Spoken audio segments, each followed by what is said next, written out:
A Course in Miracles, Chapter 17, Section 2, The Forgiven World.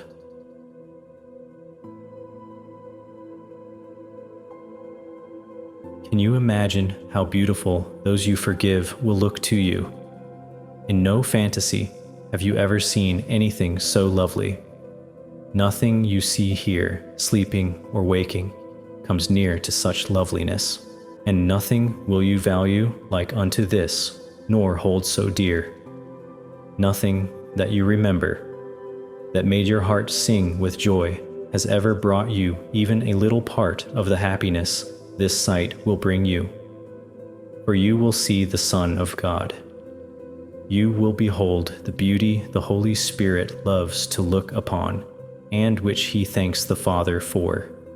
He was created to see this for you, until you learned to see it for yourself.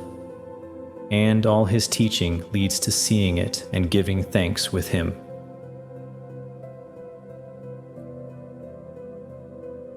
This loveliness is not a fantasy. It is the real world, bright and clean and new, with everything sparkling under the open sun. Nothing is hidden here, for everything has been forgiven, and there are no fantasies to hide the truth. The bridge between that world and this is so little and so easy to cross that you could not believe it is the meeting place of worlds so different. Yet this little bridge is the strongest thing that touches on this world at all. This little step, so small it has escaped your notice, is a stride through time into eternity, beyond all ugliness, into beauty that will enchant you, and will never cease to cause you wonderment at its perfection.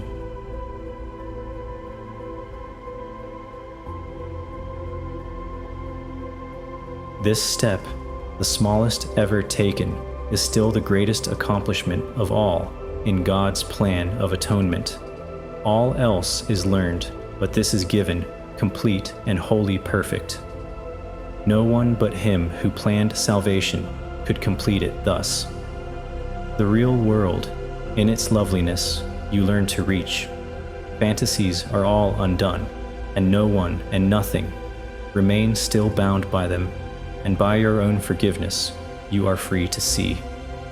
Yet what you see is only what you made, with the blessing of your forgiveness on it, and with this final blessing of God's Son upon Himself.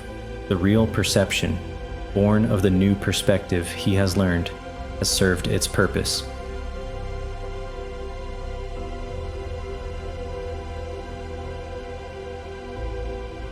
The stars will disappear in light, and the sun that opened up the world to beauty will vanish. Perception will be meaningless when it has been perfected, for everything that has been used for learning will have no function. Nothing will ever change, no shifts nor shadings, no differences, no variations that made perception possible will still occur. The perception of the real world will be so short that you will barely have time to thank God for it. For God will take the last step swiftly when you have reached the real world and have been made ready for Him.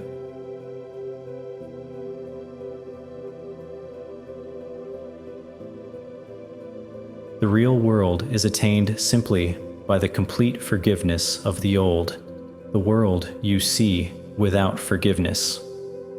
The great transformer of perception will undertake with you the careful searching of the mind that made this world, and uncover to you the seeming reasons for your making it. In the light of the real reason that He brings, as you follow Him, He will show you that there is no reason here at all.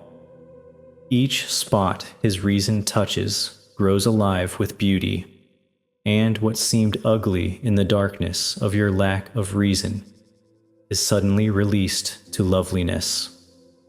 Not even what the Son of God made in insanity could be without a hidden spark of beauty that gentleness could release.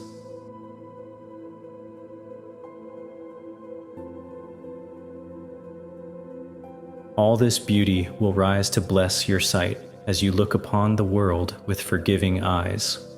For forgiveness literally transforms vision and lets you see the real world reaching quietly and gently across chaos, removing all illusions that had twisted your perception and fixed it on the past. The smallest leaf becomes a thing of wonder, and a blade of grass a sign of God's perfection.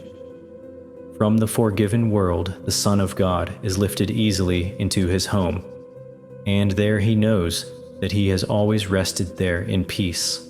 Even salvation will become a dream and vanish from his mind, for salvation is the end of dreams, and with the closing of the dream will have no meaning. Who awake in heaven could dream that there could ever be need of salvation? How much do you want salvation? It will give you the real world, trembling with readiness to be given you. The eagerness of the Holy Spirit to give you this is so intense he would not wait, although he waits in patience. Meet his patience with your impatience at delay in meeting him. Go out in gladness to meet with your Redeemer, and walk with him in trust out of this world and into the real world of beauty and forgiveness.